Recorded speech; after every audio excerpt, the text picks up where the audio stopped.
નમસ્કાર મિત્રો દેશ અને દુનિયાના સુપરફાસ્ટ સમાચારમાં તમારું સ્વાગત છે. મિત્રો, સવારની મુખ્ય હેડલાઇન્સ ઉપર નજર નાખીએ તો રાષ્ટ્રપતિ દ્રૌપદી મુર્મુ અને પીએમ મોદી આજે દિલ્હીમાં વીર બાલ દિવસ કાર્યક્રમમાં હાજરી આપવાના છે. ગૃહમંત્રી અમિત શાહ આજે આતંકવાદ વિરોધી પરિષદનું ઉદ્ઘાટન કરશે. રેલવે ભાડામાં વધારો આજથી અમલમાં આવી જશે. જમ્મુ અને કાશ્મીરના અનંતનાગમાં સ્થાનિક બજારમાં લશ્કરનો આતંકવાદી ફરતો જોવા મળ્યો છે. ઇન્ડિગો આજથી ફ્લાઇટ રદ થવાથી પ્રભાવિત મુસાફરોને 10,000 રૂપિયાનો ટ્રાવેલ વાઉચર ઓફર કરશે. મિત્રો, અન્ય મહત્વના સમાચારની વાત કરીએ તો તહેવારોમાં ડિલિવરી સેવાઓનો થશે બંધ.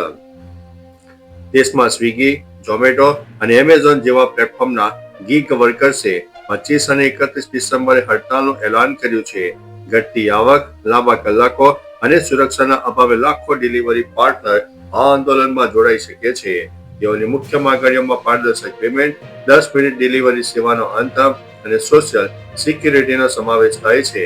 તહેવારોના સમયે આ હડતાલથી મેટ્રો શહેરોમાં ઓનલાઈન ડિલિવરી સેવાઓ ખોરવાઈ શકે તેવી શક્યતા છે. અન્ય મહત્વના સમાચારની વાત કરીએ તો જેલમાં ઉંદર અને જીવડાઓ સાથે બુશરા. પાકિસ્તાનના પૂર્વ પીએમ ઇમરાન ખાનની પત્ની બુશરા બીબીની જેલમાં બગડતી હાલત પર સંયુક્ત રાષ્ટ્રે ચિંતા વ્યક્ત કરી છે.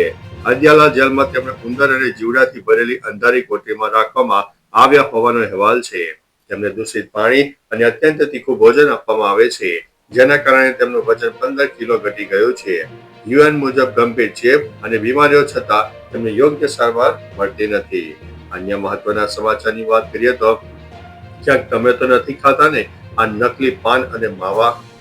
ધોરાજીમાં નેવી ટાવર વિસ્તારમાં પોલીસે નકલી પાન મસાલાના કારખાના પર દરોડા પાડ્યા છે.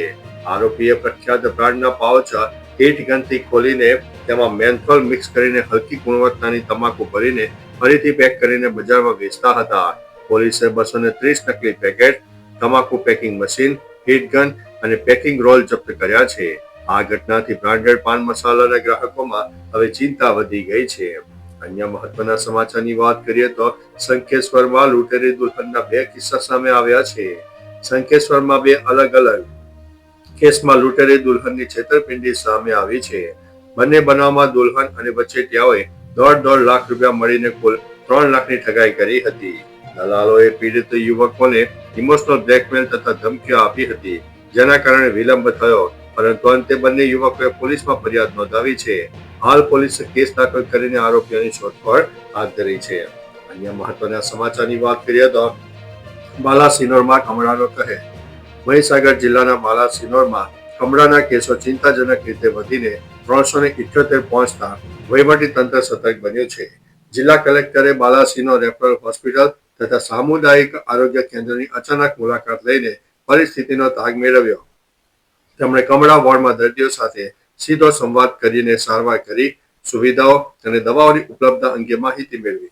અધિકારીઓને સારવારમાં કોઈ કચાશ ન રાખવા માટે કડક સૂચના આપવામાં આવી છે. અન્ય મહત્વના સમાચારની વાત કરીએ તો કરંટ લાગતા પીજીવીસીએલના કોન્ટ્રાક્ટર કર્મીનું કરુણ મોત થયું છે. ગોંડલમાં પીજીવીસીએલના કોન્ટ્રાક્ટ કર્મચારીનું વીજ લાઇન સમારકામ દરમિયાન કરુણ મોત નીપજ્યું છે. મૂળ રાજસ્થાનના આ યુવાન વીજ પોલ પર સમારકામ કરી રહ્યો હતો ત્યારે અચાનક વીજ પ્રવાહ ચાલુ થઈ જતા હાઈ વોલ્ટેજ કરંટ લાગ્યો હતો. ઘટના સ્થળે તેનું મોત થયું છે. સ્થાનિક વિસ્તારમાં અરેરાટી ફેલાઈ ગઈ છે.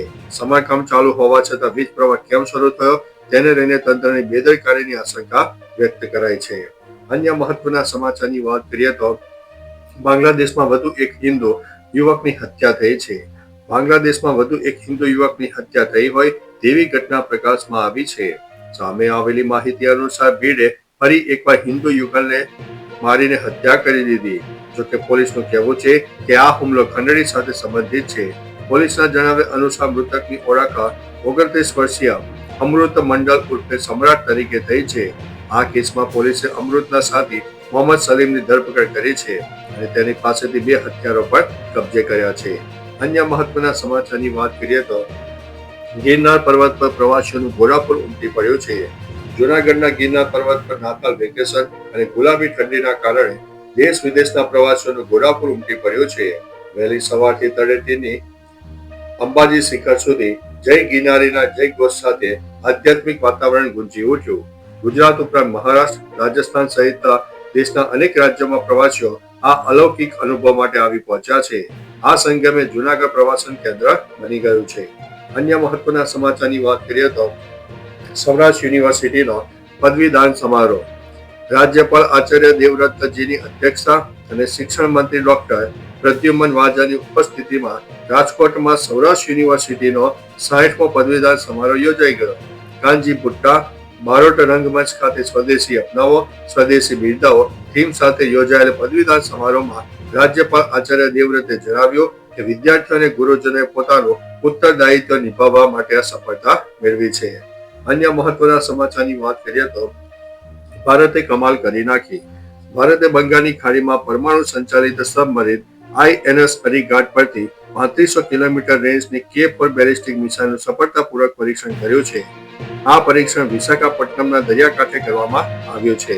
ભારત હવે જમીન અને હવા તેમજ સમુદ્રમાંથી પરમાણુ શસ્ત્રો લોન્ચ કરી શકશે. આ મિસાઇલ 2 ટન સુધીના પરમાણુ શસ્ત્રો વહન કરવામાં સક્ષમ છે. કે શ્રેણીની મિસાઇલોમાં એ અક્ષરનું નામ ડોક્ટર કલામના માનમાં રાખવામાં આવ્યું છે. અન્ય મહત્વના સમાચારની વાત કરીએ તો સુદર્શન પટ્ટનાયકે સેન્ટા ક્લોઝની પ્રતિકૃતિ બનાવી છે. પદ્મશ્રી સુદર્શન પટ્ટનાયકે ઓડિશાના પુરીના લીલાદ્રી બીચ ઉપર વિશ્વની સૌથી મોટી સફરજન અને રેતીની સાન્ટા ક્લોઝ પ્રતિકૃતિ બનાવીને નવો વિશ્વ રેકોર્ડ સ્થાપિત કર્યો છે.